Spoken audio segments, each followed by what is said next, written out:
Okay, അപ്പൊ നമ്മൾ ആരംഭിക്കുകയാണ്. ഒന്നാമത്തെ ചോദ്യം, വിവരാവകാശം. നിങ്ങൾ ആറാമത്തെ ക്വസ്റ്റ്യൻ ഇവിടെ ചെയ്തു തുടങ്ങിയാൽ കേട്ടോ. ആറാമത്തെ ക്വസ്റ്റ്യൻ OMR ആറാമത്തെ ക്വസ്റ്റ്യൻ ചെയ്തു തുടങ്ങിയാൽ ഇല്ലെങ്കിൽ നോക്കാൻ പാടായിരിക്കും. ആറാമത്തെ ക്വസ്റ്റ്യൻ ചെയ്തു നോക്കിയാൽ കേട്ടോ.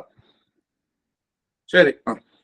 വിവരാവകാശ നിയമവുമായി ബന്ധപ്പെട്ട് വെളിപ്പെടുത്തേണ്ടതില്ലാത്ത വിവരങ്ങളിൽ പെടാത്ത എന്നാണ് ചോദ്യം. ഈ രീതിയിലൊരു ചോദ്യം നമ്മൾ കണ്ടിട്ടുണ്ട്. അത് വെളിപ്പെടുത്തേണ്ട, ഈ സംഭവങ്ങൾ വെളിപ്പെടുത്തേണ്ട, അങ്ങനെയുള്ള കാര്യങ്ങളിൽ പെടാത്ത എന്നാണ് ചോദ്യം.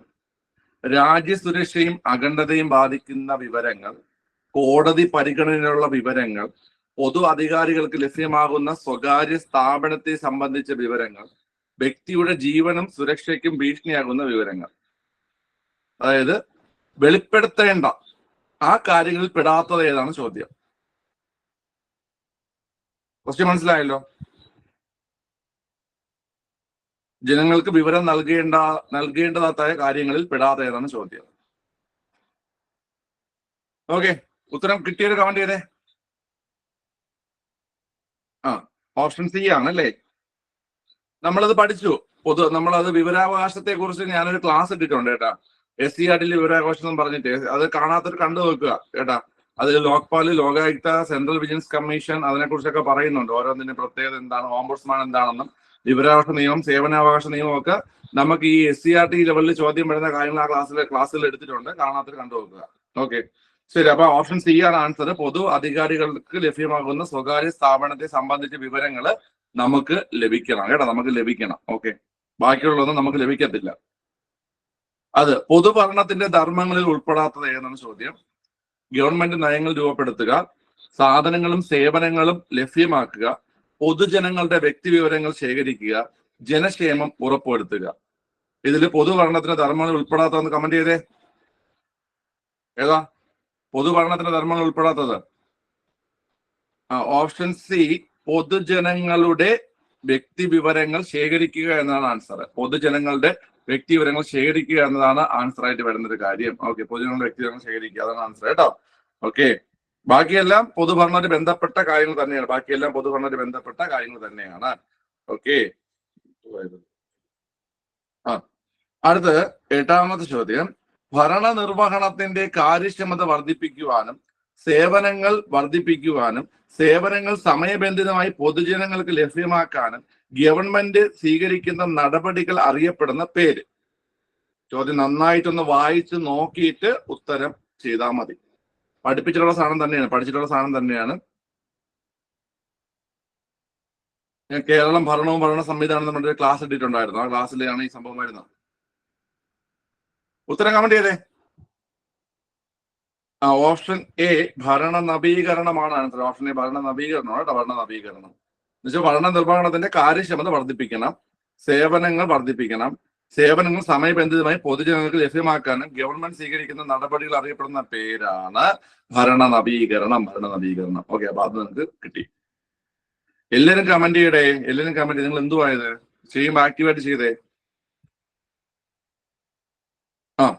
താഴെ തന്നിരിക്കുന്നതിൽ ലോകസഭയുമായി ബന്ധപ്പെട്ട് ശരിയല്ലാത്ത പ്രസ്താവന ഏതാണ് ചോദ്യം.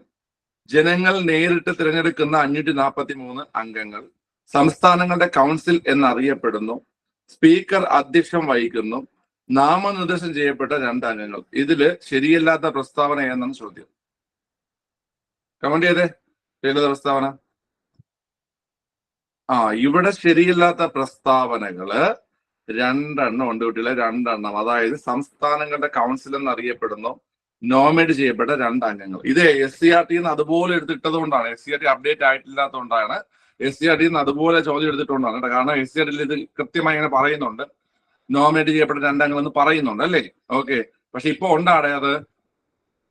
ഇപ്പൊ ഉണ്ടാ? ഇപ്പൊ നോമിനേറ്റഡ് ഉള്ള അംഗങ്ങൾ ഇപ്പൊ ഇല്ല അല്ലേ. ഇപ്പൊ ഇല്ല. ഓക്കെ, ഏത് ഭേദഗതിയിൽ എടുത്ത് കളഞ്ഞു? 104 അമെന്റ്മെന്റിൽ അത് എടുത്ത് കളഞ്ഞു. ഓക്കെ, ബാക്കി ഈ സംസ്ഥാനങ്ങളുടെ കൗൺസിൽ എന്നറിയപ്പെടുന്നത് ഏതാ? സംസ്ഥാനങ്ങളുടെ കൗൺസിൽ എന്നറിയപ്പെടുന്ന രാജ്യസഭയാണ് കേട്ടാ. പീപ്പിൾസ് ഹൗസ് എന്നറിയപ്പെടുന്നതാണ് ആര്? ലോകസഭ അല്ലേ. പീപ്പിൾസ് ഹൗസ് എന്നറിയപ്പെടുന്നത്, അതായത് ജനപ്രതിനിധി സഭ എന്നറിയപ്പെടുന്നതാണ് ലോകസഭ. എന്നറിയപ്പെടുന്നതാണ് ഏത്? ലോകസഭ. അപ്പൊ അത് 2 എന്താണ്? തെറ്റാണ്. ഓക്കെ, അതോ ലോകം എന്നൊക്കെ ഓർത്തിരിക്കുക. അടുത്ത് താഴെ തന്നിരിക്കുന്നതിൽ ഇലക്ട്രൽ കോളേജിലെ അംഗങ്ങൾ അല്ലാത്തവർ ആരെന്നാണ്. ഓപ്ഷൻ നിങ്ങളിപ്പോ ഇത് രണ്ടും തെറ്റാണ്ടാ, ബിയും ഡിയും തെറ്റാണ്. ആ ഹാൾ ടിക്കറ്റ് നോക്കിയിട്ട് ഇനി ഏതെങ്കിലും എടുക്കണ്ടോ നോക്കുക. അത് നമ്മൾ നോക്കിയിട്ട് പോകാൻ പറയാൻ പാടുന്നു. നോക്കിയിട്ട് പോകാൻ പറയണേ. ആ ഇവിടെ നിങ്ങൾ രണ്ടും ബബിളി ഇടാ, നിങ്ങൾ രണ്ടും ബബിളി, രണ്ടും ആൻസർ എന്നാ. ഓക്കെ, അതിലെ രണ്ടും ടിക്കറ്റിനെ നിങ്ങൾ എന്തുവാടേ. ശരി, ക്ലിയർ ആണല്ലോ. ആ താഴെ തന്നിരിക്കുന്നതിൽ ഇലക്ട്രൽ കോളേജിലെ അംഗങ്ങൾ അല്ലാത്തവർ ആരെന്നാണ്. ലോകസഭയിലെ തിരഞ്ഞെടുക്കപ്പെട്ട അംഗങ്ങൾ, രാജ്യസഭയിലെ തിരഞ്ഞെടുക്കപ്പെട്ട അംഗങ്ങൾ, സംസ്ഥാന നിയമസഭയിലെ തിരഞ്ഞെടുക്കപ്പെട്ട അംഗങ്ങൾ. ഓക്കെ, ഇതിൽ ഏതാണ് ഇലക്ട്രൽ കോളേജിൽ അംഗങ്ങൾ അല്ലാത്തത്? ആ ഉത്തരം കമന്റ് ചെയ്തേ. ഓപ്ഷൻ ഡി ആണല്ലേ. ഇവയൊന്നുമല്ലേ, കാരണം ഇവരെല്ലാം എന്താണ്, ഇലക്ട്രൽ കോളേജിൽ അംഗങ്ങളാണ്. ഇലക്ട്രൽ കോളേജിൽ അംഗങ്ങൾ, ഇവരെല്ലാം ഇലക്ട്രൽ കോളേജിൽ അംഗങ്ങൾ തന്നെയാണ്. ഓക്കെ, അതൊക്കെ നമ്മൾ പലപ്പോഴും പഠിച്ചിട്ടുള്ളത് തന്നെയാണ്. ലോകസഭ, രാഷ്ട്രപതിയെ തിരഞ്ഞെടുക്കുന്ന ഇലക്ട്രൽ കോളേജ്, അതുപോലെ തന്നെ ഉപരാഷ്ട്രപതി തിരഞ്ഞെടുക്കുന്ന ഇലക്ട്രൽ കോളേജ്. ഞാനത് കൂടുതൽ പറയുന്നില്ല, ഞാൻ ക്വസ്റ്റ്യൻ പറഞ്ഞു പോകുന്നേ ഉള്ളൂ കേട്ടോ. ഡൗട്ടുള്ളവർ പിന്നെ ചോദിച്ചാൽ മതി. ആ താഴെ തന്നിരിക്കുന്നതിൽ നീ വരാണ്ട ഹാൾ ടിക്കറ്റ്, ഇനി വരാണ്ട ഹാൾ ടിക്കറ്റ്. ഒരു സെക്കൻഡ്. അടുത്ത ദിവസം നോക്കിയേ. താഴെ തന്നിരിക്കുന്നതിൽ ശാശ്വത ഭൂനികുതി വ്യവസ്ഥയുടെ സവിശേഷതയിൽ ഉൾപ്പെടാത്തവ ഏതെല്ലാം എന്നാണ് ചോദ്യം. വിളവിന്റെ 50% വരെ കർഷകർ നികുതിയായി നൽകിയിരുന്നു. വിളവ് മോശമായാലും നികുതി നൽകണമായിരുന്നു. നിശ്ചിത തീയതിയിൽ നികുതി പണമായി നൽകണമായിരുന്നു. ശാശ്വത ഭൂനികുതി വ്യവസ്ഥയിൽ ഒരു പ്രദേശത്തെ നികുതി പിരിച്ചിരുന്നത് ബ്രിട്ടീഷുകാരായിരുന്നു. ഓക്കെ, ഇത് നമ്മൾ പഠിച്ചതാണ്, ഞാൻ നിങ്ങൾക്ക് പഠിപ്പിച്ചതാ. ഏതാ ഇതിന്റെ ആൻസർ? അപ്പോൾ ആൻസർ ഓപ്ഷൻ സി ആണ് അല്ലേ. അതിൽ ഉൾപ്പെടാത്ത കാര്യം ഓപ്ഷൻ സി ആണ്. അതായത് വിളവിന്റെ എത്ര ശതമാനമാണ് കൊടുക്കേണ്ടത് ഞാൻ പറഞ്ഞിട്ടുണ്ടായിരുന്നു. വിളവിന്റെ എത്ര ശതമാനമാണ്? നോട്ടൊക്കെ 60%. നോട്ടൊക്കെ റിവിഷൻ ചെയ്തു തുടങ്ങാം കേട്ടോ. ഒരു 10% ഉത്തരം മാറിയണ്ട. അതുകൊണ്ട് നോട്ടൊക്കെ നന്നായിട്ട് റിവിഷൻ ചെയ്തു കേട്ടോ. റിവിഷൻ ചെയ്തോണം. അതുമല്ല, 4ാമത്തെ പോയിന്റിൽ എന്താണ് തെറ്റ് വന്നിരിക്കുന്നത്? 4ാമത്തെ പോയിന്റിൽ എന്താ തെറ്റ് വന്നിരിക്കുന്നത്? പിള്ളേരെ, ശാശ്വത ഭൂനികുതി വ്യവസ്ഥയിൽ ഒരു പ്രദേശത്തെ നികുതി പിരിച്ചിരുന്നത് സെമീന്ദാർമാരാണ് അല്ലേ. സെമീന്ദാർമാരാണ് വരുന്നത്. ഓക്കെ, അപ്പൊ അതാണ് അവിടുത്തെ മിസ്റ്റേക്ക്. ഓക്കെ, ശരി. അടുത്ത ചോദ്യം. ഗാന്ധിജി ഇന്ത്യയിൽ നടത്തിയ ആദ്യകാല സമരങ്ങളുടെ ചോദ്യം ശ്രദ്ധിച്ച് അണ്ടർസ്റ്റാൻഡ് ചെയ്യണേ. എല്ലാം കേൾക്കും. ആദ്യകാല സമരങ്ങളുടെ ഫലങ്ങളിൽ ഉൾപ്പെടാത്തത് ഏതെന്നാണ് ചോദ്യം. ഗാന്ധിജിയുടെ സമര രീതിയും ആശയങ്ങളും സാധാരണക്കാരായ ജനങ്ങൾക്ക് പരിചയപ്പെടാൻ അവസരം ലഭിച്ചു. സാധാരണ വിഭാഗം ജനങ്ങൾക്ക് സ്വീകാര്യനായ ദേശീയ നേതാവായി ഗാന്ധിജി മാറി. വിദ്യാസമ്പന്നരായ ആളുകൾക്കിടയിൽ മാത്രമായി ഒതുങ്ങി നിന്നിരുന്ന ദേശീയ പ്രസ്ഥാനത്തിലേക്ക് സാധാരണക്കാരായ ജനങ്ങളും ആകർഷിക്കപ്പെട്ടു. പട്ടണങ്ങളിൽ മാത്രം ഒതുങ്ങി നിന്നിരുന്ന ദേശീയ പ്രസ്ഥാനത്തിന് ഗ്രാമപ്രദേശങ്ങളിലും വേരോട്ടം ഉണ്ടായി. നല്ലൊരു ചോദ്യമാണിത്. ഇത് നിങ്ങൾ +2 ഗാന്ധിജിയെ കുറിച്ച് പഠിക്കാറുണ്ട്. അപ്പൊ ആ ഒരു ഭാഗത്ത് നിന്നുള്ള ചോദ്യമാണ്. ഇത്ര അറിയാൻ കമന്റ് ചെയ്തേ. അപ്പോഴേ ഓപ്ഷൻ ബി ആണ് അല്ലെ. Option B. ഗാന്ധിജിയുടെ ആദ്യകാല സമരങ്ങൾ എന്ന് പറയുമ്പോൾ ഏതൊക്കെ ആദ്യകാല സമരങ്ങൾ? ആദ്യകാല സമരങ്ങൾ എന്ന് പറഞ്ഞു കഴിഞ്ഞാൽ ചമ്പാരൻ, അഹമ്മദാബാദ്, ഖേദ, ഇത് 3 ആദ്യകാല സമരങ്ങൾ. ഈ ആദ്യകാല സമരങ്ങൾ കൊണ്ട് ഗാന്ധി ദേശീയ നേതാവായി മാറിയിട്ടില്ല. ഗാന്ധി ദേശീയ നേതാവായി മാറുന്നത് ഏതിലൂടെയാണ്? നിസ്സഹകരണ പ്രസ്ഥാനമാണ് അല്ലെ. നിസ്സഹകരണ പ്രസ്ഥാനത്തിലൂടെയാണ് ഗാന്ധി ദേശീയ നേതാവായി മാറുന്നത്. അപ്പൊ അതുകൊണ്ടാണ് നമ്മൾ പഠിച്ചിട്ടുണ്ട്, ഗാന്ധിജിയുടെ ആദ്യത്തെ ദേശീയ പ്രക്ഷോഭം ചോദിച്ചു കഴിഞ്ഞാൽ നിസ്സഹകരണ പ്രസ്ഥാനമാണ്. അപ്പൊ അതുകൊണ്ട് ഈ പറയുന്നതിൽ ദേശീയ നേതാവായി മാറി എന്നുള്ള സ്റ്റേറ്റ്മെന്റ് തെറ്റാണ്. ഇതൊക്കെ എക്സാം ഹാളിൽ നമ്മൾ ആലോചിച്ചാൽ നമുക്ക് കിട്ടേണ്ട സാധനങ്ങളാണ്. മനസ്സിലായ? ആലോചിച്ചാൽ കിട്ടും. ഇങ്ങനത്തെ ചോദ്യങ്ങൾ കണ്ട ഉടനെ എടുത്ത് കളഞ്ഞിട്ട് അയ്യോ ഇത് കിട്ടത്തില്ല, ഞാൻ പഠിച്ചിട്ടില്ല എന്ന് പറഞ്ഞിട്ട് പോവരുത്. ഇരുന്ന് പഠിച്ച് ഇരുന്ന് വായിച്ച് നോക്കാതെ മനസ്സ് കാണിക്കുക കേട്ടോ. ഓക്കെ, ശരി. ജാലിയൻ വാലാബാഗ് കൂട്ടക്കൊല നടന്ന തീയതി. ഈസി ക്വസ്റ്റ്യൻ ആണ്. ഏതാ ആൻസർ? ഓപ്ഷൻ ബി 1919 ഏപ്രിൽ 13 അല്ലെ. April 13 April 13. അടുത്തത് നല്ലൊരു ചോദ്യമാണ്. ഇതും +1 +2 ടെക്സ്റ്റ് ബുക്കിൽ നിന്നുള്ള ചോദ്യമാണ്. താഴെ തന്നിരിക്കുന്നവയിൽ INTUC-യുടെ പ്രധാന ലക്ഷ്യങ്ങളിൽ ഉൾപ്പെടാത്തവ ഏതെന്നാണ് ചോദ്യം. INTUC എന്ന് വെച്ച് കഴിഞ്ഞാൽ അറിയാലോ, Indian national trade union Congress ആണ് INTUC. സ്വാതന്ത്ര്യത്തിന് വേണ്ടിയുള്ള പോരാട്ടത്തിൽ പ്രധാന പങ്ക് വഹിക്കുക, തൊഴിലാളി വർഗം എന്ന നിലയിൽ സംഘടിക്കുകയും പ്രവർത്തിക്കുകയും ചെയ്യുക, ഇന്ത്യൻ തൊഴിലാളി വർഗം രാജ്യത്തിന് പുറത്തുള്ള തൊഴിലാളി വർഗവുമായി ചേർന്ന് പ്രവർത്തിക്കുക, കർഷക യൂണിയനുകൾ അംഗീകരിക്കുക. ഇത് ഏതാണ് ആൻസർ? അറിയാമെങ്കിൽ മാത്രമേ അറ്റൻഡ് ചെയ്യാവൂ. പിന്നെ നിങ്ങൾക്ക് വായിച്ചിട്ട് കിട്ടുന്നുണ്ടെങ്കിൽ അറ്റൻഡ് ചെയ്യുക, വായിച്ചപ്പോൾ കിട്ടിയെങ്കിൽ അറ്റൻഡ് ചെയ്യുക. INTUC കിട്ടിയില്ലെങ്കിൽ നോയെങ്കിലും പറയടാ, വേണ്ടാതിരിക്കാതാ. നോയെങ്കിലും പറ. നോയും പറയൂലേ, ഉടക്കി നിൽക്കുകയാണ് എല്ലാവരും. ചുമ്മാ അങ്ങ് അടിച്ചു വിടുകയാണ്. ഓപ്ഷൻ ഡി, കർഷക യൂണിയൻ അംഗീകരിക്കുക എന്നതാണ് തെറ്റായത് കേട്ടോ. കർഷക യൂണിയൻ അംഗീകരിക്കുക എന്നതാണ് തെറ്റായിട്ട് ഉള്ളത്. ഓക്കെ. INTUC 1947 മെയ് 3 ഫോം ചെയ്തിട്ടുള്ള 1947 മെയ് 3 ഫോം ചെയ്തിട്ടുള്ള സംഘടനയാണ് ഏത്? INTUC എന്ന് പറയുന്നത് കേട്ടോ. INTUC ആണ്. INTUC എടാ, INTUC ആണ് ഇന്ത്യൻ നാഷണൽ. ലെഫ്റ്റായി അറിയിക്കോ? ഇന്ത്യൻ നാഷണൽ ആണ്, Indian national trade union Congress ആണ്. ഇതിന്റെ കുറച്ചൊരു PDF ഉണ്ട്. ഞാൻ PDF ഗ്രൂപ്പ് ഇട്ട് തരാം. ക്ലാസ് കഴിഞ്ഞിട്ടില്ലെങ്കിൽ നാളെ ഞാൻ PDF ഇട്ട് തരാം. എനിക്ക് മെസ്സേജ് ചെയ്യുന്നത് അത് ഞാൻ PDF ഇട്ട് തരാം കേട്ടോ. നോക്കി വെക്കുക, നോക്കി പഠിക്കുക. അത് ഇത് ചോദിക്കും കേട്ടോ, ഇത് ചോദിക്കും. നിങ്ങൾ പഠിച്ചു വെക്കുന്നത് നിങ്ങൾക്ക് ഇത് 10 LDC ലെവലിലായാലും +2 ലെവലിലായാലും ഡിഗ്രി ലെവലിലായാലും നിങ്ങൾക്ക് ഉപയോഗപ്പെടുന്ന സാധനം തന്നെയാണ്. ഒന്ന് വായിച്ചപ്പെട്ടത് മനസ്സിലാവും, നമുക്ക് വായിച്ചപ്പെട്ടത് മനസ്സിലാവും കേട്ടോ. ഓക്കെ, ശരി. അടുത്ത്, ഇന്ത്യൻ നാഷണൽ കോൺഗ്രസ് ഗാന്ധിജിയുടെ നേതൃത്വത്തിൽ നടത്തിയ അവസാനത്തെ ബഹുജന സമരം ഏതാണ് ചോദ്യം. അവസാനത്തെ ബഹുജന സമരം നമ്മൾ പഠിച്ചു, അത് SCRT റിവിഷനിൽ പഠിച്ചതാ. കമന്റ് ചെയ്തേ, ഏതാ answer? Option B, quit India സമരമാണ് അല്ലെ? ക്വിറ്റ് ഇന്ത്യ സമരമാണ്. ഗാന്ധിജി നേതൃത്വത്തിൽ അവസാനത്തെ ബഹുജന സമരം ഏതാണ്? ക്വിറ്റ് ഇന്ത്യ സമരമാണ് ആൻസർ. ക്വിറ്റ് ഇന്ത്യ സമരം. ഓക്കെ. അടുത്ത് 16, താഴെ തന്നിരിക്കുന്നവയിൽ ഇന്ത്യയുടെ വിദേശ നയത്തിന്റെ പ്രധാന തത്വങ്ങളിൽ ഉൾപ്പെടാത്തവ ഏതല്ല? 1, സാമ്രാജ്യത്വത്തോടും കൊളോണിയൽ വ്യവസ്ഥയോടുമുള്ള എതിർപ്പ്. 2, സമാധാനപരമായ സഹവർത്തിത്വം. 3, പഞ്ചവത്സര പദ്ധതികൾ. 4, ഐക്യരാഷ്ട്ര സംഘടനയിലുള്ള അവിശ്വാസം. ഇത് നമ്മൾ SCRT റിവിഷനിൽ പഠിച്ച കാര്യം തന്നെയാണ്. ഓക്കെ, ഉത്തരം ഒന്ന് കമന്റ് ചെയ്തേ.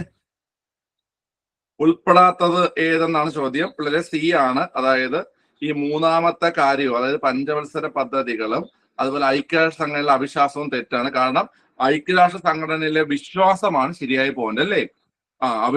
വിശ്വാസമാണ് ശരിയായ പോയിന്റ്. ഓക്കെ, അപ്പൊ അത് തെറ്റാണ് കേട്ടോ, തെറ്റാണ്. അതാ വീണ്ടും ഇതും നമ്മൾ SCRT പഠിച്ചത് തന്നെയാണ്. താഴെ തന്നിരിക്കുന്നവയിൽ DS കോത്താരി കമ്മീഷന്റെ ശുപാർശകളിൽ ഉൾപ്പെട്ടവയെന്നാണ് ചോദ്യം. 10+2+3 മാതൃകയിലുള്ള വിദ്യാഭ്യാസം നടപ്പിലാക്കുക, സെക്കൻഡറി തലത്തിൽ തൊഴിലധിഷ്ഠിത വിദ്യാഭ്യാസം ആരംഭിക്കുക, ധാർമ്മിക വിദ്യാഭ്യാസത്തിന് ഊന്നൽ നൽകുക. ധാർമ്മിക വിദ്യാഭ്യാസം അല്ലെങ്കിൽ മൂല്യ വിദ്യാഭ്യാസം രണ്ടും ഒന്നാണ്. ഓക്കെ, ഓപ്ഷൻ ഡി, ഇവയെല്ലാം ഉൾപ്പെട്ടവയെന്നാണ് ചോദ്യം. കമന്റ് ചെയ്തേ. ഓപ്ഷൻ ഡേ, ഇവയെല്ലാം വരുന്നുണ്ട്. ഓക്കെ, ഞാനിത് മുമ്പ് ഈ രീതിയിലൊരു ക്വസ്റ്റ്യൻ വന്നപ്പോൾ ഞാനൊന്ന് പറഞ്ഞു തന്നാണ് നിങ്ങൾക്ക്. എന്താ പറഞ്ഞു തന്നെ? സെക്കൻഡറി തലത്തിൽ വിദ്യാഭ്യാസ കമ്മീഷനുകൾ രൂപീകരിക്കുക എന്ന് പറഞ്ഞാൽ ഏതാണ്? സെക്കൻഡറി തലത്തിൽ വിദ്യാഭ്യാസ കമ്മീഷനുകൾ രൂപീകരിക്കുക എന്ന് പറഞ്ഞു കഴിഞ്ഞാൽ മുതലിയാർ കമ്മീഷനും, സെക്കൻഡറി തലത്തിൽ വിദ്യാഭ്യാസ സ്ഥാപനങ്ങൾ, അതായത് തൊഴിലധിഷ്ഠിത വിദ്യാഭ്യാസ സ്ഥാപനങ്ങൾ, സെക്കൻഡറി തലത്തിൽ തൊഴിലധിഷ്ഠിത വിദ്യാഭ്യാസ സ്ഥാപനങ്ങൾ എന്ന് പറഞ്ഞാൽ ആരാണ്? കോത്താരി കമ്മീഷനാണ്. കോത്താരി കമ്മീഷൻ. ഓക്കെ, അപ്പൊ ഇതെല്ലാം ശരിയാണ് കേട്ടോ. ഇതാരുടെ ലെഫ്റ്റായി പോണത്? നിങ്ങൾക്ക് ഇതൊന്നും വേണ്ടേ? 1990-കളിൽ ഇന്ത്യൻ സമ്പദ് വ്യവസ്ഥയിലുണ്ടായ പ്രകടമായ മാറ്റം ഏതാണ്? ശ്രദ്ധിച്ച് വായിച്ചാൽ ഉത്തരം കിട്ടും. ഓക്കെ, കാർഷിക വ്യാവസായിക രംഗങ്ങൾക്ക് പ്രാധാന്യം, പൊതുമേഖലയ്ക്ക് പകരം സ്വകാര്യ മേഖലയ്ക്ക് പ്രാധാന്യം, വിവിധോദ്ദേശ പദ്ധതികൾക്ക് പ്രാധാന്യം, പ്രതിരോധ മേഖലയ്ക്കുള്ള പ്രാധാന്യം. ഇതും NCERT പോർഷൻ ആണ്, നമ്മൾ പഠിക്കും. അത് ഉത്തരം അറിയാൻ കമന്റ് ചെയ്തേ. പിള്ളേരെ, ഉത്തരം ഓപ്ഷൻ ബി ആണ്. പൊതുമേഖലയ്ക്ക് പകരം സ്വകാര്യ മേഖലയ്ക്ക് പ്രാധാന്യം. പൊതുമേഖലയ്ക്ക് പകരം സ്വകാര്യ മേഖലയ്ക്ക് പ്രാധാന്യമാണ് ആൻസർ. ഓക്കെ, അടുത്ത് 19-ാം ചോദ്യം. ഇന്ത്യയിൽ ആസൂത്രണ കമ്മീഷൻ നിലവിൽ വന്ന വർഷം. ആസൂത്രണ കമ്മീഷൻ പെട്ടെന്ന് കമന്റ് ചെയ്തേ. Option C 1950. Option C 1950. അടുത്ത 20ാം ചോദ്യം, ദേശീയ വിദ്യാഭ്യാസ നയം രൂപീകരിച്ച വർഷം. ദേശീയ വിദ്യാഭ്യാസ നയം രൂപീകരിച്ച വർഷം. ഇതൊക്കെ ഒരുപാട് തവണ ഡിസ്കസ് ചെയ്തിട്ടുള്ള കാര്യങ്ങൾ തന്നെയാണ്. കമന്റ് ചെയ്തേ, ദേശീയ വിദ്യാഭ്യാസ നയം ഏത് വർഷം? ഈ കൊടുത്തിരിക്കുന്നതിൽ 1986 ആണ് അല്ലെ? ഈ കൊടുത്തിരിക്കുന്നതിൽ 1986 ആൻസർ. ഓക്കെ, ദേശീയ വിദ്യാഭ്യാസ നയം 1986. പക്ഷെ നമ്മൾ പഠിച്ചിട്ടുണ്ട് 68ലും ദേശീയ വിദ്യാഭ്യാസ നയമുണ്ട് അല്ലെ? 68 ഓപ്ഷൻ ഇല്ല. പിന്നെ 2020 ഉണ്ട്, 2020. ഓക്കെ, 68, അതുപോലെ തന്നെ 86, 2020 ഈ 3 വർഷങ്ങളിലാണ് ദേശീയ വിദ്യാഭ്യാസ നയം രൂപീകരിച്ചിട്ടുള്ളത്. ഓക്കെ, അപ്പൊ ഇവിടുത്തെ ആൻസർ 1986 ആണ് കേട്ടാ. ഓക്കെ, അടുത്ത 24ാം ചോദ്യം, 1921 ഒറ്റപ്പാലത്ത് നടന്ന 1ാം കേരള സംസ്ഥാന രാഷ്ട്രീയ സമ്മേളനത്തിലെ അധ്യക്ഷനാണെന്നാണ് ചോദ്യം. ഈസി ക്വസ്റ്റ്യൻ ആണ്. ഒറ്റപ്പാലം സമ്മേളനം 1921. കമന്റ് ചെയ്തേ, എല്ലാവരും കമന്റ് ചെയ്തേ. ഓപ്ഷൻ എ ടി പ്രകാശം. ടി പ്രകാശമാണ്, ടി പ്രകാശം. ഓക്കെ, ശരി. അടുത്ത, ബ്രിട്ടീഷ് മൂലധനത്തോടെ കേരളത്തിൽ ആരംഭിച്ച തോട്ട വ്യവസായ സ്ഥാപനങ്ങൾ ഏതെല്ലാം? ബ്രിട്ടീഷ് മൂലധനത്തോടെ കേരളത്തിൽ ആരംഭിച്ച തോട്ട വ്യവസായ സ്ഥാപനങ്ങൾ ഏതെല്ലാം? നല്ലൊരു ക്വസ്റ്റ്യൻ ആണ്, നിങ്ങൾക്ക് കിട്ടാൻ പാടായിരിക്കും. നിങ്ങൾ വായിച്ച് നോക്കിയിട്ട് കിട്ടുന്നുണ്ടെങ്കിൽ നിങ്ങൾ ചെയ്താൽ മതിയെ. Kannan Devan company, Murdoch Brown, Malayalam plantation, അതുപോലെ കുണ്ടറ സെറാമിക്സ്. ബ്രിട്ടീഷ് മൂലധനത്തോടെ കേരളത്തിൽ ആരംഭിച്ച തോട്ട വ്യവസായ സ്ഥാപനമാണ് ചോദിച്ചിരിക്കുന്നത്. ഇതൊക്കെ ഒരു ഡിഗ്രി ലെവലിലൊക്കെ വരാൻ പറ്റിയ ക്വസ്റ്റ്യൻ ആണ്. ഉത്തരം അറിയാൻ കമന്റ് ചെയ്തേ. വളരെ ഓപ്ഷൻ ബി ആണ്. 1, 2, 3 ആണ്. കണ്ണൻ ദേവൻ കമ്പനിയും മർഡോക് ബ്രൗണും അതുപോലെ മലയാളം പ്ലാന്റേഷനും. ഓക്കെ, അത് 3മാണ് ഈ പറയുന്ന ബ്രിട്ടീഷ് മൂലധനത്തോടെ ആരംഭിച്ചത്. മറ്റത് കേരള സെറാമിക്സ് കുണ്ടറുള്ള കേരള സെറാമിക്സ് ബ്രിട്ടീഷ് മൂലധനത്തോടെ ആരംഭിച്ചതല്ല. ഓക്കെ, മനസ്സിലാക്കിയിരിക്കുക. കേരളത്തില് വ്യാപാരം സുഗമമാക്കാൻ ബ്രിട്ടീഷുകാർ സ്വീകരിച്ച നടപടികൾ ഏവയെന്നാണ് ചോദ്യം. കേരളത്തില് വ്യാപാരം സുഗമമാക്കാൻ ബ്രിട്ടീഷുകാർ സ്വീകരിച്ച നടപടികൾ ഏവെന്നാണ് ചോദ്യം. വ്യാപാര നിയമ ഭേദഗതി, അളവ് തൂക്ക സമ്പ്രദായം, തുറമുഖങ്ങൾ വികസിപ്പിച്ചു, ഗതാഗത സൗകര്യം മെച്ചപ്പെടുത്തി. ഇതിൽ ഏതൊക്കെ വരും നോക്കി, കമന്റ് ചെയ്തേ. ഓപ്ഷൻ ഡി ആണ്. ഇവയെല്ലാം വരുന്നുണ്ട് കേട്ടോ. അതായത് കേരളത്തില് വ്യാപാരം സുഗമമാക്കാൻ വേണ്ടിയിട്ട് ബ്രിട്ടീഷുകാർ സ്വീകരിച്ച കാര്യങ്ങളാണ്. 1, വ്യാപാര നിയമ ഭേദഗതി. 2, അളവ് തൂക്ക സമ്പ്രദായം. 3, തുറമുഖങ്ങൾ വികസിപ്പിച്ചു. 4, ഗതാഗത സൗകര്യം മെച്ചപ്പെടുത്തി. ഇത് ആ രീതിയിൽ തന്നെ പഠിച്ചിരിക്കുക. നിങ്ങൾ ചിലപ്പോൾ ഈ രീതിയിൽ ചോദ്യങ്ങൾ എന്ത് ചെയ്യും, വരും. ഓക്കെ, വരും കേട്ടോ. ഇതൊക്കെ നിങ്ങൾ നോക്കി വെച്ചോണം. ഞാൻ വീണ്ടും പറയുകയാണ്, നമ്മൾ വെറുതെ ചെയ്ത് പ്രീവിയസ് ക്വസ്റ്റ്യൻ പേപ്പർ ആയാലും മോക്ക് ടെസ്റ്റ് ആയാലും എന്തായാലും ശരി തന്നെ പഠിക്കുന്ന കാര്യങ്ങൾ നോക്കി മനസ്സിലാക്കി പോവുക. എക്സ്ട്രാ പോയിന്റ്സ് കിട്ടുന്ന പഠിച്ചു പോവുക. ഓക്കെ, ഉപയോഗപ്പെടുത്തുക കേട്ടോ, എല്ലാം ഉപയോഗപ്പെടുത്തുക. ശരി. പിന്നെ ഈ സ്ക്രീൻ ടൈം, എഫർട്ട് അതൊക്കെ നിങ്ങൾക്ക് വേണോടാ. ഞാൻ പറയണത്, നിങ്ങൾ പഠിച്ചേ പറ്റത്തുള്ളൂ. കോമ്പറ്റീഷൻ ഉണ്ട്. റാങ്ക് ലിസ്റ്റിന്റെ ഏതെങ്കിലും ഒരു തുമ്പിലൊക്കെ പോയി കിടന്നിട്ട് കാര്യമില്ല.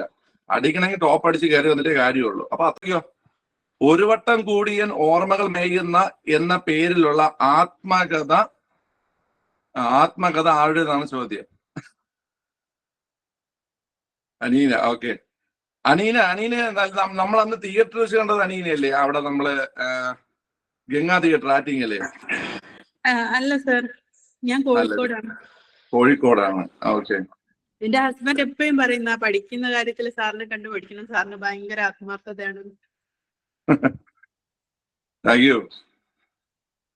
ഓക്കെ, ഇത് അറിയാൻ കമന്റ് ചെയ്തേ. ഒരു വട്ടം കൂടിയ ഓർമ്മകൾ മേയുന്ന എന്ന പേരിൽ ആത്മകഥ ആടുന്ന ചോദ്യം. വളരെ ഓപ്ഷൻ ബി കാർട്ടൂണിസ്റ്റ് യേശുദാസന്റെയാണ്.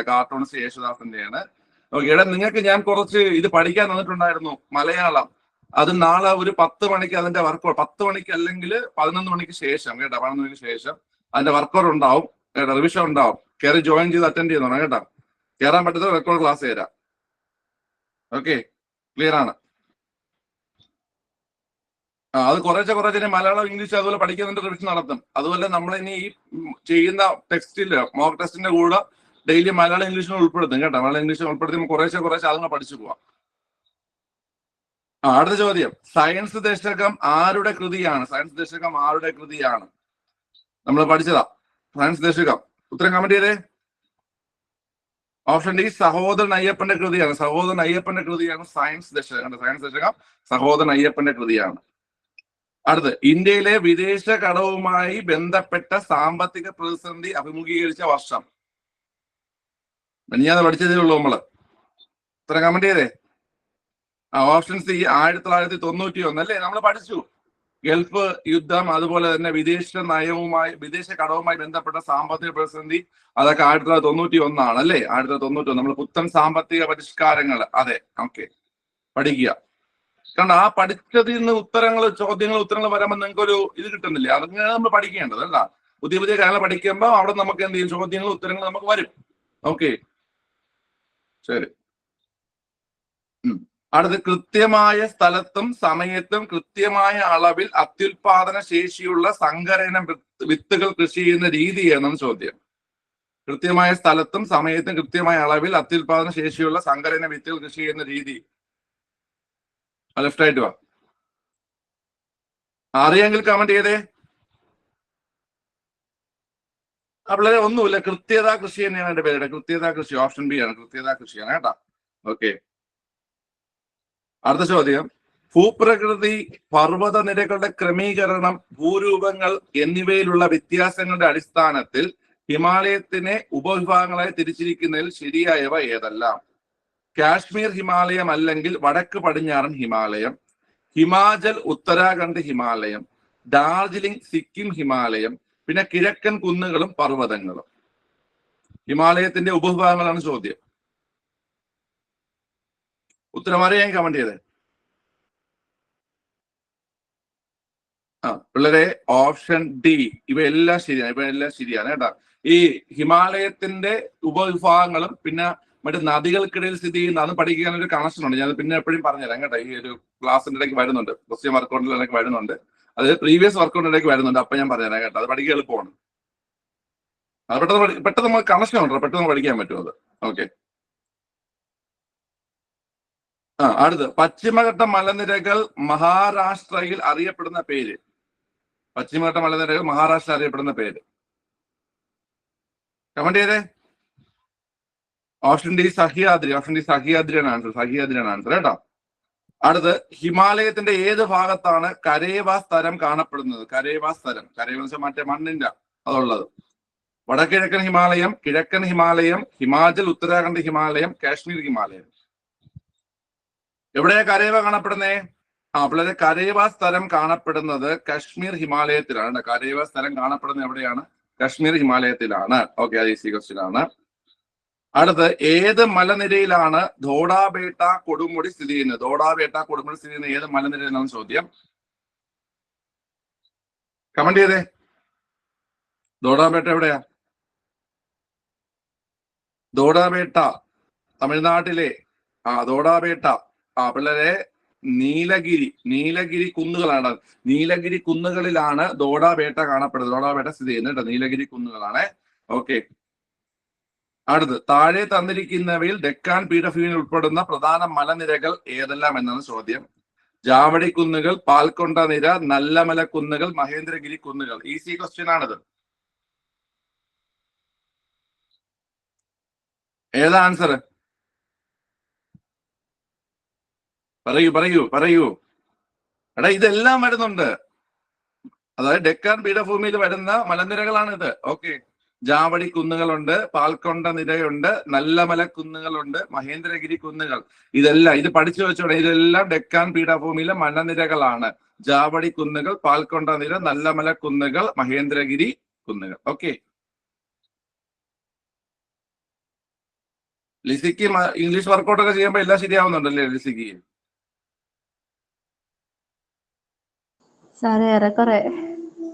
ഞാൻ കാണാറുണ്ട്. ഓക്കെ, ഇന്ത്യയിൽ എല്ലായിടത്തും മഴയുടെ വിതരണം ഒരുപോലെ കാണപ്പെടാത്തതിനുള്ള കാരണങ്ങളിൽ ഉൾപ്പെടുന്നവ ഏതെല്ലാം? അത് മഴയുടെ വിതരണം എല്ലായിടത്തും ഒരുപോലെ അല്ല, അതിനുള്ള കാരണങ്ങളാണ് ചോദിച്ചിരിക്കുന്നത്. 1, കാറ്റിന്റെ ദിശ. 2, രേഖാംശീയ സ്ഥാനം. 3, പർവ്വതങ്ങളുടെ സ്ഥാനം. 4, കാറ്റിലെ ഈർപ്പത്തിന്റെ അളവ്. ഓക്കെ, ആൻസർ ഒന്ന് കണ്ടുപിടിച്ചേ.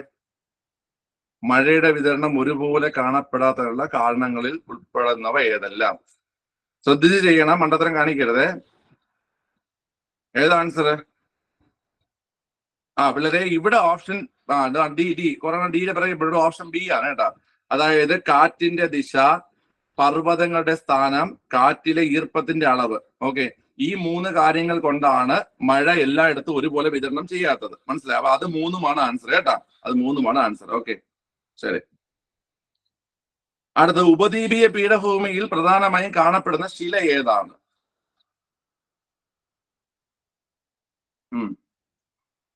ഓക്കെ, കമന്റ് പെട്ടെന്ന് കമന്റ്. ഓപ്ഷൻ ബി ആഗ്നേയശില. ആഗ്നേയശിലയാണ് ആൻസർ. ആഗ്നേയശിലയാണ് ആൻസർ. അടുത്ത, ഉപദ്വീപീയ നദികളിൽ ഏറ്റവും നീളം കൂടിയ നദി ഏത്? ഉപദ്വീപീയ നദിയിൽ ഏറ്റവും നീളം കൂടിയ നദി ഏതാണ് ചോദ്യം. ഉത്തരം കമന്റ് ചെയ്തേ. Option D Godavari. Option D ഗോദാവരിയാണ് ആൻസർ. ഗോദാവരി. അടുത്ത, ഇന്ത്യയിൽ ആദ്യമായി കമ്മ്യൂണിറ്റി പോലീസിംഗ് സർക്കാർ പദ്ധതിയായി ആവിഷ്കരിച്ച സംസ്ഥാനം ഏതാണ്? കമ്മ്യൂണിറ്റി പോലീസിംഗ് സർക്കാർ പദ്ധതിയായി ആവിഷ്കരിച്ച സംസ്ഥാനം ഏതാണ് ചോദ്യം. ഉത്തരം കമന്റ് ചെയ്തേ. ഓപ്ഷൻ എ ലൗട്ടികളെ. ഓപ്ഷൻ ഡി കേരളമാണ്. കമ്മ്യൂണിറ്റി പോലീസിംഗ് ആരംഭിച്ചത് കേരളമാണ്. Option D Keralam. പഠിച്ചോണേ അത്. ഓക്കെ. അടുത്ത്, തിരുവനന്തപുരം ദൂരദർശൻ കേന്ദ്രം മലയാളം പരിപാടികൾ സംപ്രേഷണം ആരംഭിച്ച വർഷം. പ്രീവിയസ് ചോദ്യം. തിരുവനന്തപുരം ദൂരദർശൻ കേന്ദ്രം മലയാളം പരിപാടികൾ സംപ്രേഷണം ആരംഭിച്ച വർഷം. കമന്റ് ചെയ്തേ. Option B 1985. 1985. ദൂരദർശൻ ആരംഭിച്ച വർഷം അറിയോ? ദൂരദർശൻ ആരംഭിച്ച വർഷം അറിയോ? ദൂരദർശൻ ആരംഭിച്ചത് ഏത് വർഷമാണ്? ദൂരദർശൻ ആരംഭിച്ചത്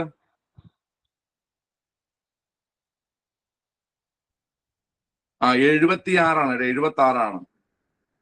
ഓക്കെ, 76ആണ്. ടി വി സംപ്രേഷണം ആരംഭിച്ച വർഷം അറിയോ? ടി വി സംപ്രേഷണം ഇന്ത്യയില്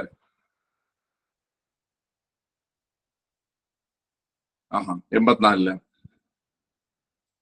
ടി വി സംപ്രേഷണം 59ലാണ്. 59. ഓക്കെ, ശരി. അടുത്ത്, താഴെ പറയുന്നവയിൽ ശരിയായ പ്രസ്താവന എടുക്കുക. സമുദ്രനിരപ്പിൽ നിന്നും ഏകദേശം 75 മീറ്ററിന് മുകളിൽ ഉയരമുള്ള പ്രദേശങ്ങളാണ് മലനാട്. കേരളത്തിൽ മലനാടിന്റെ ശരാശരി ഉയരം 900 മീറ്റർ ആണ്. കേരളത്തിന്റെ വടക്കേ ഭാഗത്താണ് മലനാട് സ്ഥിതി ചെയ്യുന്നത്. മലനാട് ഭൂപ്രകൃതിയിൽ നിന്നാണ് കേരളത്തിലെ എല്ലാ നദികളും ഉത്ഭവിക്കുന്നത്. ഓക്കെ, ശരിയായതാണ് ചോദിക്കേണ്ടത്. ശരിയായതാണ് കണ്ടെത്തേണ്ടത്. ഓക്കെ, കമന്റ് ചെയ്തേ. ഏതാ ആൻസർ? ശ്രദ്ധിച്ച് ചെയ്യണേ പിള്ളേരെ. ഓപ്ഷൻ സി ആണ്. Option C. അതായത് ഈ 3ാമത്തെ തെറ്റാണ്. 3ാമത്തെ പോയിന്റ് തെറ്റാണ്. എന്താ തെറ്റ്? വടക്ക് ഭാഗത്തല്ല, കിഴക്ക് ഭാഗത്താണല്ലേ. കിഴക്ക് ഭാഗത്താണ് എന്ത് കാണപ്പെടുന്നത്? നമ്മുടെ ഈ മലനാട് കാണപ്പെടുന്നത് കിഴക്ക് ഭാഗത്താണ് കേട്ടാ. ഓക്കെ, 39ാം ചോദ്യം. താഴെ തന്നിരിക്കുന്നതിൽ തെറ്റായ വസ്തുത എടുക്കുക. ഏറ്റവും കൂടുതൽ കടൽത്തീരമുള്ള കേരളത്തിലെ ജില്ല കണ്ണൂര്. ഏറ്റവും കുറവ് കടൽത്തീരമുള്ള ജില്ല ആലപ്പുഴ. ഏറ്റവും കുറവ് കടൽത്തീരമുള്ള കേരളത്തിലെ താലൂക്ക് ചേർത്തല. ഓക്കെ, കമന്റ് ചെയ്തേ. തെറ്റായതാണ്. തെറ്റായതാണ് ചോദിക്കുന്നത്. തെറ്റായത് ബി ആണ് കേട്ടോ. ബി. ഓക്കെ, ബി ആണ് ആൻസർ. അതായത് ഏറ്റവും കുറവ് കടൽത്തീരമുള്ള ജില്ല അത് ആലപ്പുഴയല്ല, അത് കൊല്ലമാണ്. അവിടെ തെറ്റുണ്ട്. പിന്നെ ഏറ്റവും കുറവ് കടൽത്തീരമുള്ള താലൂക്ക് അല്ല, ഏറ്റവും കൂടുതൽ കടൽത്തീരമുള്ള താലൂക്കാണ് ഏത്? ചേർത്തല. ഏറ്റവും കൂടുതൽ കടൽത്തീരമുള്ള താലൂക്കാണ് ഏത്? ചേർത്തല. ഓക്കെ, അടുത്ത്, താഴെ തന്നിരിക്കുന്നവയിൽ ശരിയായ വസ്തുതകൾ തിരഞ്ഞെടുക്കുക. കേരളത്തിലെ ആദ്യത്തെ പുകരഹിത ഗ്രാമം പനമരം. കേരളത്തിലെ കയർ ഗ്രാമം വയലാറ്. 5 വിളക്കുകളുടെ നഗരം വാഗമൺ. കേരളത്തിന്റെ ആഫ്രിക്ക ഇടുക്കി. കമന്റ് ചെയ്തോളൂ. ഇതൊന്നും അങ്ങനെ ആലോചിക്കാനൊന്നുമില്ല, പെട്ടെന്ന് കിട്ടും നമുക്ക്. വളരെ ശരിയായത് എ ആണ്. 1ഉം 2ഉമാണ് ശരി. ഓക്കെ, അതായത് 3ാമത്തിലെ തെറ്റെന്ന് പറഞ്ഞാൽ വാഗമൺ അല്ല ആൻസർ. പകരം ഏതാണുള്ള ആൻസർ? ചങ്ങനാശ്ശേരിയാണ്. 5 വിളക്കുള്ള നഗരം എന്നറിയപ്പെടുന്നത് ചങ്ങനാശ്ശേരിയാണ്. കേരളത്തിലെ ആഫ്രിക്ക എന്നറിയപ്പെടുന്ന ഏതാണ്? കേരളത്തിൽ ആഫ്രിക്ക എന്നറിയപ്പെടുന്നത് വയനാടാണ്. അപ്പൊ അത് രണ്ടും തെറ്റാണ്. വയനാടാണ് കേരളത്തിലെ ആഫ്രിക്ക. ഓക്കെ. 5 വിളക്കുള്ള നഗരം ചങ്ങനാശ്ശേരിയാണ് കേട്ടോ. താഴെ തന്നിരിക്കുന്നതിൽ ശരിയായ പ്രസ്താവന ഏതെല്ലാം? പാലക്കാട്, കോട്ടയം, ഇടുക്കി, വയനാട്, പത്തനംതിട്ട എന്നിവയാണ് കേരളത്തിലെ കളത്തീരമില്ലാത്ത ജില്ലകൾ. പശ്ചിമഘട്ടത്തിലെ നീലഗിരി ബയോസ്ഫിയർ റിസർവ് ആണ് ഇന്ത്യയിലെ ആദ്യത്തെ ബയോസ്ഫിയർ റിസർവ്. അടുത്ത്, ജനുവരിയിലാണ് കേരളത്തിൽ ഏറ്റവും കുറവ് മഴ ലഭിക്കുന്നത്. ഓക്കെ, ഇതിൽ ശരിയായിട്ടുള്ളതാണ് ചോദിച്ചിട്ടുള്ളത്. കമന്റ് ചെയ്തേ. മൂന്നും ശരിയല്ലേ? എല്ലാം ശരിയല്ലേടാ? എല്ലാം ശരിയാണ്. 3 ശരിയാണ് കേട്ടാ. 3 ശരിയാണ്. ഓക്കെ. 42ാം ചോദ്യം. താഴെ തന്നിരിക്കുന്നതിൽ ശരിയല്ലാത്ത വസ്തുത ഏത്? കേരള കാർഷിക സർവകലാശാല സ്ഥിതി ചെയ്യുന്നത് വെള്ളാനിക്കര. ഒക്ടോബറിൽ കൃഷി ആരംഭിച്ച് ജനുവരിയിൽ വിളവെടുക്കുന്ന ഒരു ശീതകാല വിളയാണ് മുണ്ടകൻ. ജനുവരിയിൽ വിതച്ച് ഏപ്രിൽ മെയ് മാസങ്ങളിൽ വിളവെടുക്കുന്ന ശീതകാല വിളയാണ് പുഞ്ച. ശരത്കാല വിള അല്ലെങ്കിൽ ഖാരിഫ് വിളയാണ് വിരിപ്പ്. ഇതിൽ തെറ്റായത് ഏതാണെന്ന ചോദ്യം. കമന്റ് ചെയ്തേ. ഇന്നലത്തെ സാധനം അത് കിട്ടണല്ലേ? എന്നിട്ടും ഓഹോ, എടാ നേരെ വായിച്ച് ചെയ്യ് പിള്ളേരെ. നിങ്ങൾ ഇവിടെ നോക്കിയേ, ഈ ജനുവരിയിൽ വിതച്ച് ഏപ്രിൽ മെയ് മാസങ്ങളാണ്, മാർച്ച് ഏപ്രിൽ മാസങ്ങളിലല്ലേ ഈ പുഞ്ചയിൽ വിളവെടുക്കുന്നത്. അത് മാത്രമല്ല, ഈ പുഞ്ച എന്ന് പറഞ്ഞു കഴിഞ്ഞാല് വേനൽക്കാല വിളയിൽ. ഇതൊക്കെ ഇന്ന് പഠിച്ചല്ലേ പിള്ളേരെ? ശ്രദ്ധിച്ച് വായിച്ച് ചെയ്യും. നിങ്ങൾ ശ്രദ്ധിച്ച് വായിച്ച് ചെയ്യും. ഇന്ന് പഠിച്ച സാധനമാണ് ഈ തെറ്റിച്ചുകൊണ്ടിരിക്കുന്നത്. വായിച്ച് ചെയ്യുക കേട്ടോ. അത് സിമ്പിളായിട്ട് വായിച്ചാൽ കിട്ടുന്ന കാര്യങ്ങളാണ്. നിങ്ങൾ നേരെ വായിക്കുന്നില്ല, അതാണ് പ്രശ്നം. എന്താ നമ്മൾ പറഞ്ഞത്? സെപ്റ്റംബർ ഒക്ടോബർ മാസങ്ങളിൽ കൃഷി ഇറക്കിയിട്ട് ജനുവരി, അതായത് ഡിസംബർ ജനുവരി, കറക്റ്റ് ആണത്. ആ 2 മാസങ്ങളിൽ എപ്പോഴെങ്കിലും വിളവിറക്കും. വിളവിറക്കുന്ന പറയുന്നേ സെപ്റ്റംബർ ഒക്ടോബർ മാസങ്ങൾ, ഡിസംബർ ജനുവരി, ആ ഒരു കാലഘട്ടം പറയുന്നേ കേട്ടാ. അതുപോലെ തന്നെ ജനുവരിയിൽ വിതച്ച് ഏപ്രിൽ മെയ്, ഏപ്രിൽ മെയ് തെറ്റാണ്, മാർച്ച് ഏപ്രിലാണ് വരുന്നത്. ഓക്കെ. അത് മാത്രമല്ല, ശീതകാല വിളയല്ല, വേനൽ വിളയാണ് ഏത് പുഞ്ച. ഓക്കെ, അപ്പൊ അതാണ് തെറ്റ്. അടുത്ത്, കേരളത്തിലെ ആകെ തദ്ദേശ സ്വയംഭരണ സ്ഥാപനങ്ങളുടെ എണ്ണം പ്രീവിയസ് ആണ്. തദ്ദേശ സ്വയംഭരണ സ്ഥാപന എണ്ണമാണ് ചോദിച്ചിരിക്കുന്നത്. ഉത്തരം അറിയാൻ കമന്റ് ചെയ്തേ. ഓപ്ഷൻ എ 1200 ആണ്. 1200 ആണ്. 1200. അത് എങ്ങനെയൊക്കെയാന്ന് അറിയോ? എങ്ങനെയൊക്കെയാ വരുന്നത് 1200? 941 പഞ്ചായത്തുകൾ, 941 പഞ്ചായത്തുകൾ, 152 ബ്ലോക്ക് പഞ്ചായത്തുകൾ, 14 ജില്ലാ പഞ്ചായത്ത്, 14 ജില്ലാ പഞ്ചായത്തുകൾ. ഓക്കെ.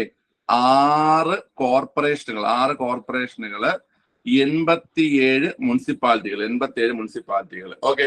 ഇതെല്ലാം ഒന്ന് കൂട്ടി നോക്കി. ഇതിലൊന്ന് കൂട്ടുമ്പോ കിട്ടുന്നുണ്ടോ? 87 മുനിസിപ്പാലിറ്റി കിട്ടുന്നില്ലേ പിള്ളേരെ? കൂട്ടി നോക്കി ആരെങ്കിലും? എന്തൊരു പാടാ. ഓക്കെ, ശരി. കൂട്ടി കിട്ടിയല്ലോ. അപ്പൊ ഇങ്ങനെയാണ് വരുന്നത് കേട്ടാ. ഇങ്ങനെയാണ് അത് വരുന്നത്.